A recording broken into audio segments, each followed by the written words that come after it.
Welcome to this practice session for signals and systems. This video is prepared for helping students in practicing numerical examples.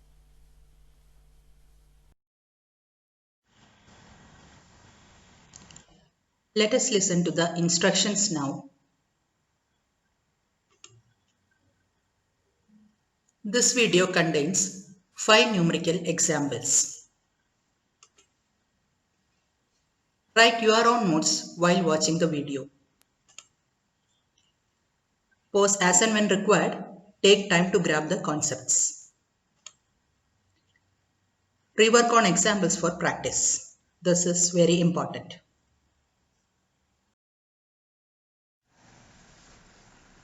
We have already learned the concept of time invariance. Given a system h of t, which is a continuous system, and the input to the system is x of t, output is y of t. If the system is time invariant, if the input is shifted by x of t minus t0 and passed through the same system, output will be y of t minus t0. That means output also will be shifted by same amount. If this is true for any system, we can consider that system as time invariant. Otherwise, it is a time variant system. How can we check a system is time invariant or not mathematically? We need a procedure. We need to define a set of steps to be followed so that we can conclude whether the given system is time variant or not. Let us define the steps now. We have the sequence of operations as shown. Given the system h of t, for which we need to check the time invariance, we add another shifting system to that, which is represented by the block S. S to the power t0 means if any input is passed through the shifting system, it will be shifted by t0 seconds. To check the time invariance of h of t, apply x of t to h of t to get the output y1 of t. Pass the output y1 of t to the shifting system S to get y1 shifted by t0 units. So output is y1 of t minus t0. This is the first sequence of operations. In the next set of operations, let us interchange the order of shifting system and the given system. Apply the input x of t to the shifting system first. It will get shifted to give x of t minus t0 as the output from shifting system. Pass this through the given system h of t to get the output y2 of t. Now we have got y1 of t minus t0 and y2 of t. If these two are equal, then we consider the system h of t to be time invariant. If they are not equal, it is a system which is changing with time, that is time variant system. The steps are defined for continuous system with t as the independent variable. It is true for discrete systems also, where the independent variable will be n. Now let us try a numerical example. Given the system y of n is equal to x of n, check the time invariance. We will follow the steps we have learned just now. Let us define the first set of operations.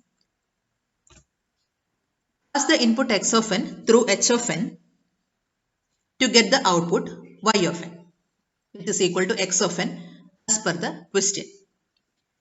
Now pass this output y of n through the shifting system. Get the output y1 of n is equal to y of n minus n0. N0 is the amount of shift, which is equal to x of n minus n0. So first set of operations over. Now let us go to the second sequence of operations. We interchange the order of shifting system and the given system. Pass the input through the shifting system first. Get the shifted input x of n minus n0, which will be passed through the given system h of n to get the output y2 of n, which is equal to x of n minus n0. Now we can see that the output in both sets of operations is the same. We got x of n minus n0 in both the cases. That means y1 is equal to y2. So we declare the system to be time invariant.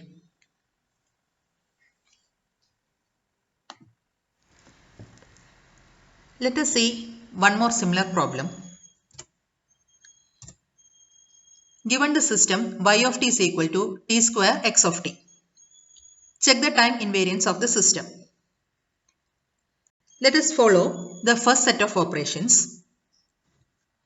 Apply x of t to the given system h of t to get the output y of t, that is t square x of t. Apply this output to the shifting operation to get the output as t minus t0 the whole square into x of t minus t0. So the total output from the first set of operation is t minus t0 the whole square into x of t minus t0. Let us mark this as y1 of t. Now let us go to the second sequence. Apply x of t to the shifting operator first to get x of t minus t0. Apply this input to the system. Given system is such that whatever input comes, it will be multiplied with t square. So the output is t square into x of t minus t0.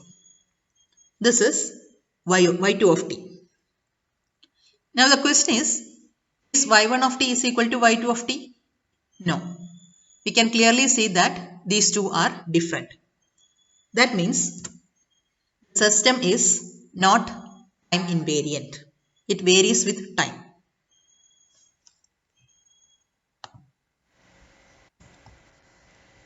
Next problem. Given y of n is equal to 2x of n. Check the invertibility of the system. We have already learned about invertibility property of the system.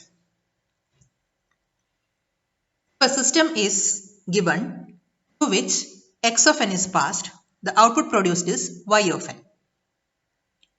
If we can suggest a system through which if y of n is passed, we can generate x of n back, then that second system is known as inverse of the first system. So the system h of n becomes invertible.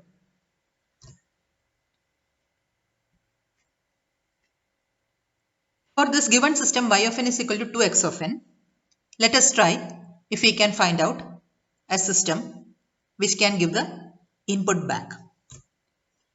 If x of n is passed through the system, it is getting multiplied by 2 to give rise to y of n. This is as per the system equation. So if y of n is passed through a system, there should be a division by 2 to give rise to x of n. That is possible. We can have such a system. So the second system is the inverse of the first system, h inverse of n. That means the system is invertible.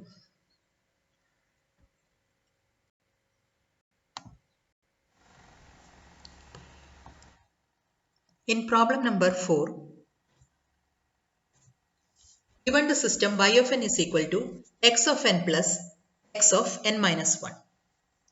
It is also given that the system is linear and time invariant.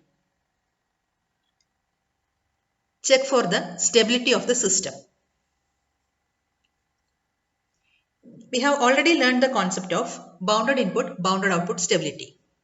As long as the input remains finite, if the output also remains finite as per the system equation, then the system is said to be stable. Examining the given equation, we can see that as long as x of n remains finite, y of n also will remain finite. That means the system is bibostable. This is an easy problem to solve. We can make use of this problem for learning another method which is applicable only for linear and time invariant system. That method is impulse response method. Let us see what is impulse response. Given any system, apply the input as an impulse, del of n. The output produced is known as impulse response. What is the response of the system to an impulse? In many ways, this impulse response is a characteristics of the system. Once we know the impulse response, given any other input, we can compute what will be the output. There is a method for that which we will be learning in the further concept videos. If we get h of n, the impulse response, then for checking the stability, if the impulse response is absolutely summable, then the system is stable.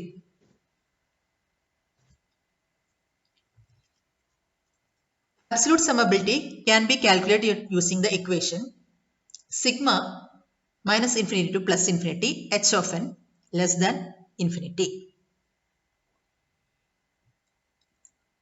If this equation comes true, then the system is stable.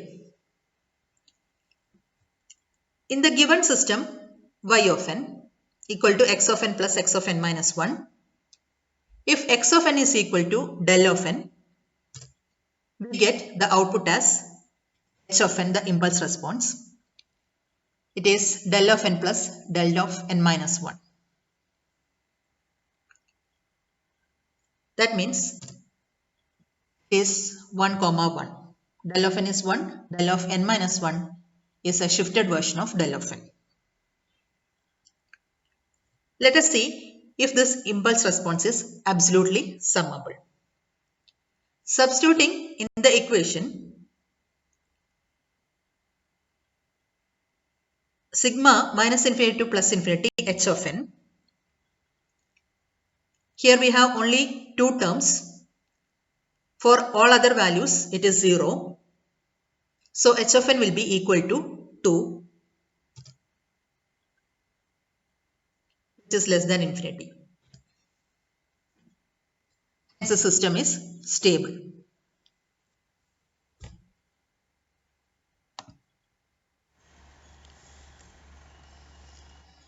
Let us see another problem using impulse response method.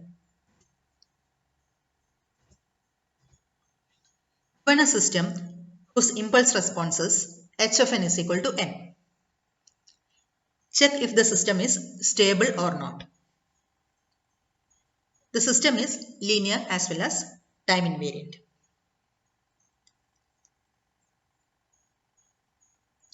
Let us check if the impulse response is absolutely summable or not. Sigma minus infinity to plus infinity h of n is equal to sigma minus infinity to plus infinity n.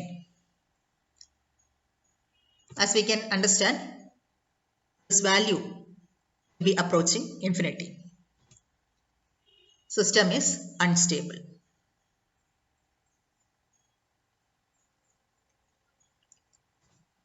Another system So impulse response is given as h of n is equal to 1, 2, 3. Check if the system is stable or not.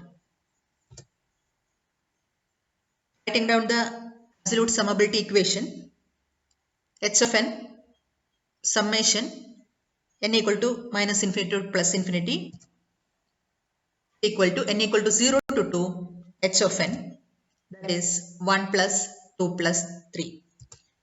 This is equal to 6 less than infinity. So the system is a stable system.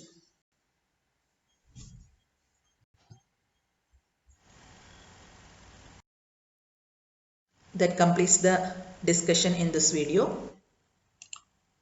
Thank you for watching.